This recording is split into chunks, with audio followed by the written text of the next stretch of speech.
Welcome back to Room 237. I'm back with another review of Hulu's Into the Dark series. Now, as I've said before, I'm doing these out of order, so I'm skipping episode 3, Puka, saving that for December.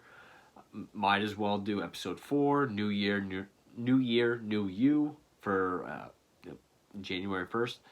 So I'm skipping right to episode 5, which is the film Down.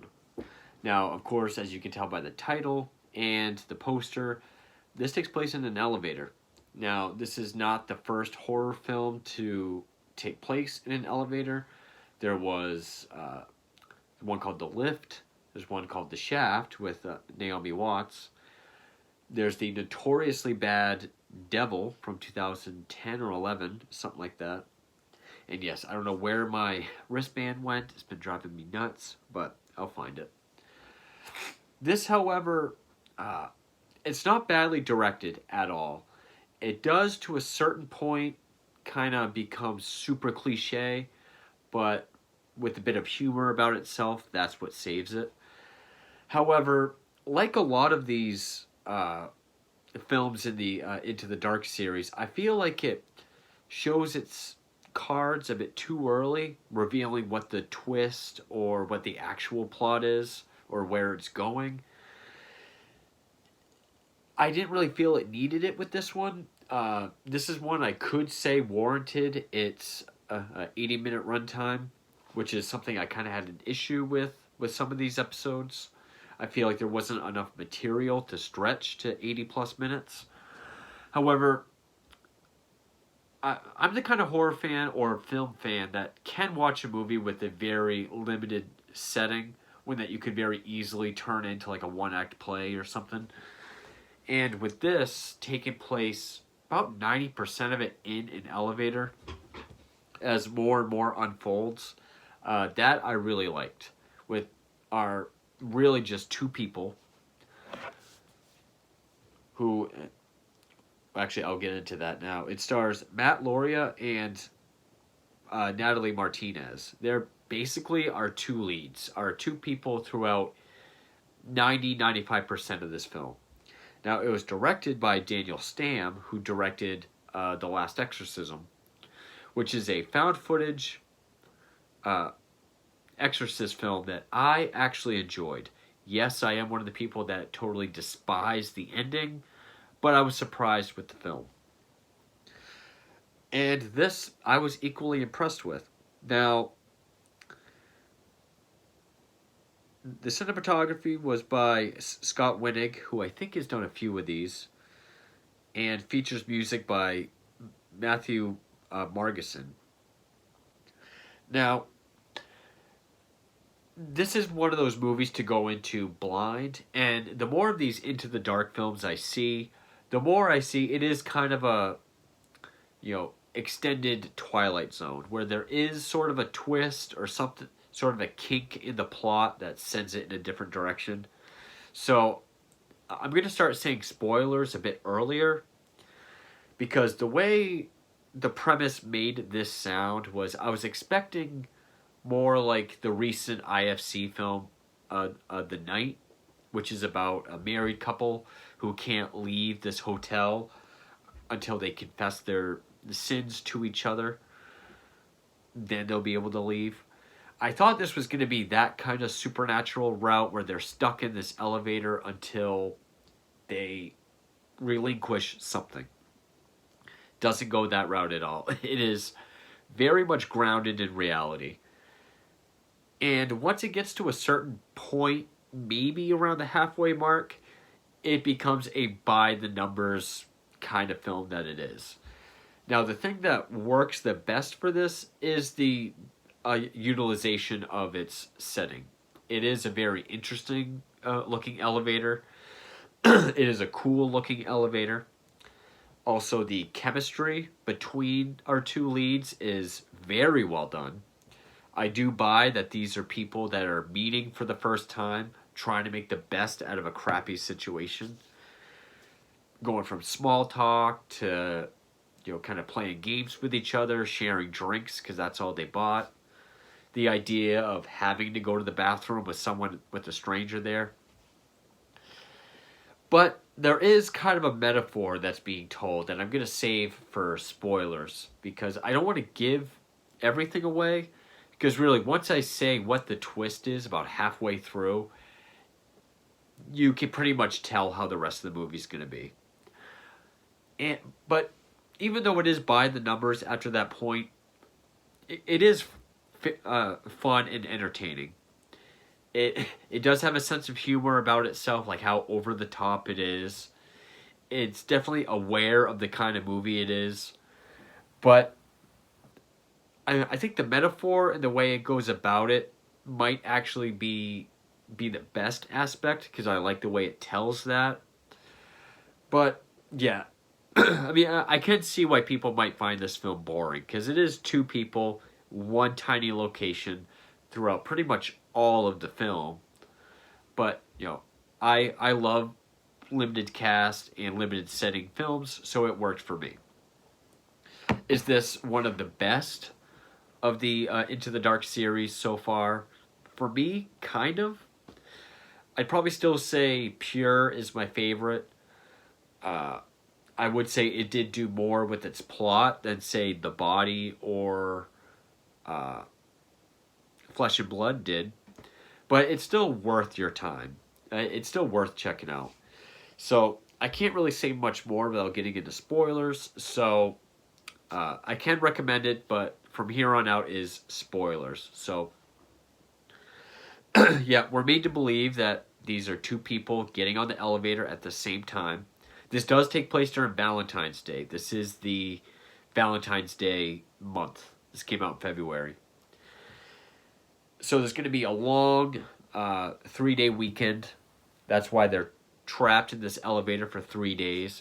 I also thought this was going to kind of be like a survival horror film, kind of like Adam Green's Frozen or something like that, where how do they survive 3 days, no food, no water, just trapped here. But, our actors do a great job at just showing these people becoming friends and trying to make the best of it. But then there's this revelation where, because there's Jennifer and Guy. Guy admits that he hasn't just seen her around the lobby. He's seen her a few times, maybe more than a few times. And this is right after they have sex. I mean, they go from, having some drinks, drawing pictures of each other, to talking about sex and sharing sex stories, to eventually actually having sex.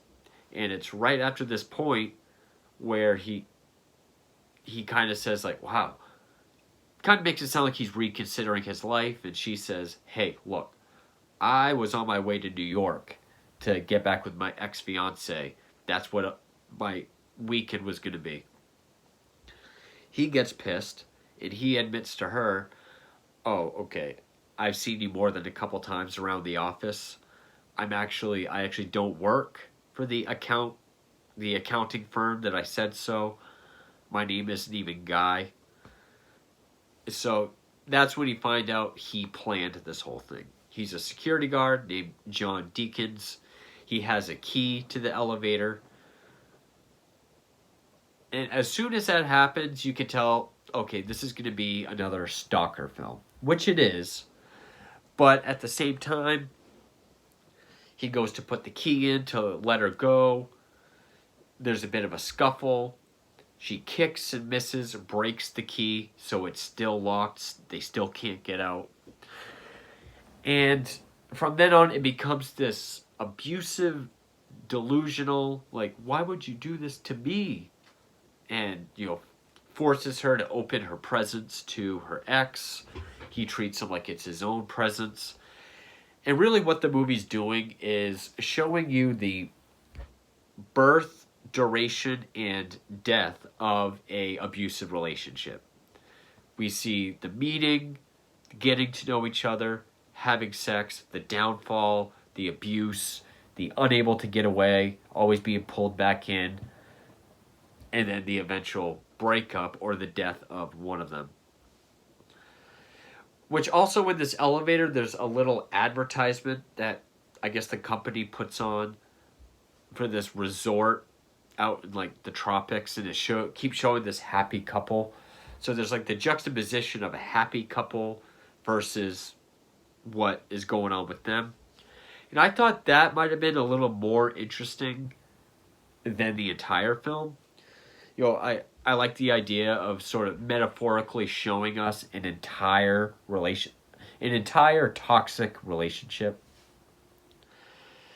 But also, and part of the over the topness is the fact that every time Jennifer does get the upper hand, she reveals her hand a bit too easy. Like when they do find an escape hatch, and she says, "No, boost me up because I'm lighter. I can get up. I'm more agile, and I promise I won't call the cops, but I will send for help. Plus, you have to tell me how to, where to climb and how to open the elevator doors. So I need you." So he explains everything to her, helps her climb up, and then she just gives him the finger, pretty much saying, "Fuck you, I'm free now." That idea gets messed with. And just every step she has to break free, she, reveals herself, and he's able to ruin that. She even has chances to really mess with him, like the cigar trimmer that comes in the kit that she bought her ex. She threatens to castrate him, but she doesn't. She just scares him, I guess, and then records him pretty much saying he planned all this. Which at first he says, "I've always thought you were pretty. No one notices the lone security guy at the door. Uh, I could have walked up to you and you would have blown me off or said no. I wanted your undivided attention for, as long as I wanted." That's like the first revelation of him. But then he goes on to say that, "Oh, that sex story I told you in the car from earlier, that was half of it. Turns out, there was a car accident, she died, but it was a girl that wanted me. Everywhere I went, there were girls that wanted me. I was a ladies' man, I had a ton of money, I was awesome. I went to jail for some months for manslaughter. When I got out, I couldn't even get a job. No one wanted to talk to me, and I just wanted a taste of that back. I wanted to be the man on top again, which is why I gave you the bullshit that I worked at this, prestigious firm, and, I wanted you to like me before I told you who I was." Maybe there's a little bit of toxic masculinity in there as well, but I more so like the idea of it being the birth and death of this toxic relationship. But then, of course, another security guard shows up, brings his girlfriend there. He sees them in the elevator. He tries to help, and it does get over the top. To the point where, like, the opening for the elevator is like this, because they're, like, mid-level. So he hops up to help. The guy just turns the key back on and crushes the guy. It's bloody, but it's not gory. He kills his girlfriend, disposes the evidence, throws Jennifer in the trunk, is going to drive away, kill her, but he can't bring himself to do it. Then she knocks him out, gets in his car, drives away, but then backs all the way up. He dives in the dumpster he just dumped gasoline in, crushes it, he's all wounded.